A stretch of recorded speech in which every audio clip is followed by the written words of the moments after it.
My name's James Cracknell. I was formerly an Olympic athlete in a rowing boat. I won gold medals in 2000, 2004, and after retiring from sort of international sport, I was a journalist and also did adventure documentaries.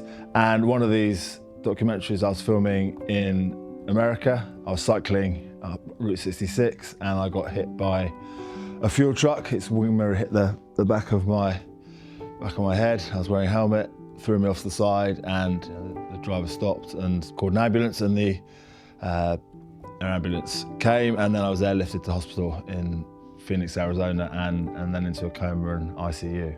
The wing mirror of the truck hit me on the back of the head, and that forced the brain to smash into the front of my skull. And that's the part of the brain that, the frontal lobes that control motivation, cognitive thinking, memory, all the skills that are part of everyday life, not necessarily the coordination, the physical side, which apparently more down the side of the brain. So I was basically, I come out and the first thing I can remember is you rang your own bell, which didn't seem like a very good medical term, but in looking back is a very apt description.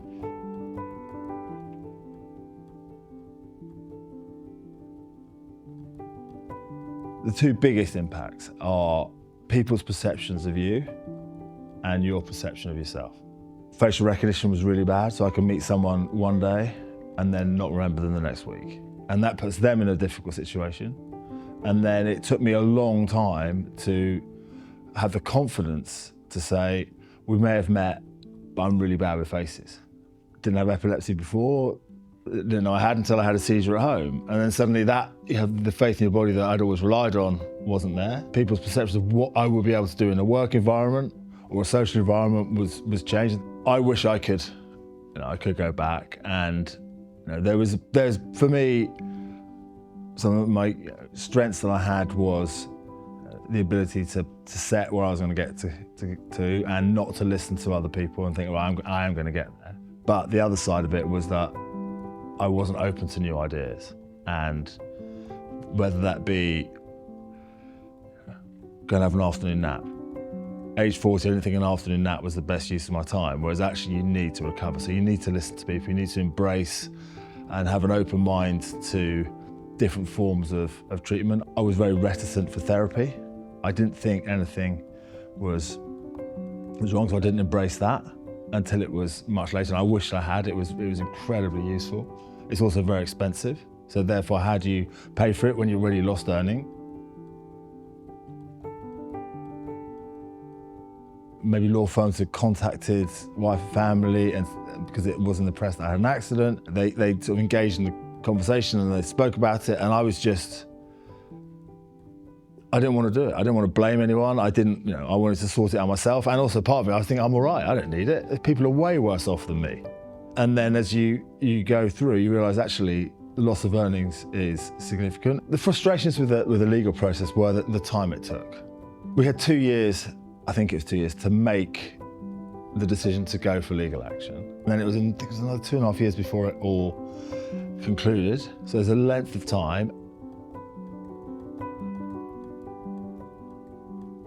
When the case was closed, it actually was a real line in moving forwards that I didn't realise at the time wasn't there because I'd had the accident and recovered.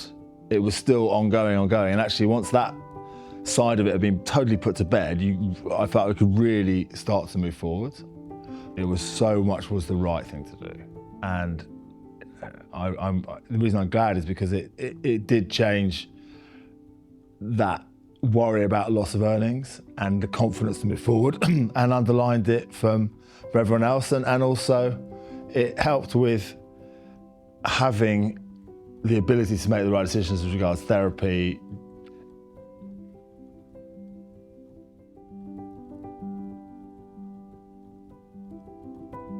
Having spoken to Richard and Philip, that no man's land where time stands still is something they want to stop by helping find and source and pay for the therapy and rehabilitation, which we didn't do because everything was on a balance sheet, and almost 2 years were wasted whilst we're waiting for that to have those options. One of the frustrations with the neurologists is saying where you are after 3 years will be where you are for the rest of your life. I don't believe that's true, but I do believe that recovery needs to start as soon as it can, and that's what the big appeal of Coulthursts were, and also sourcing the latest scanning, the latest therapy, and not just doing the tried and tested formula.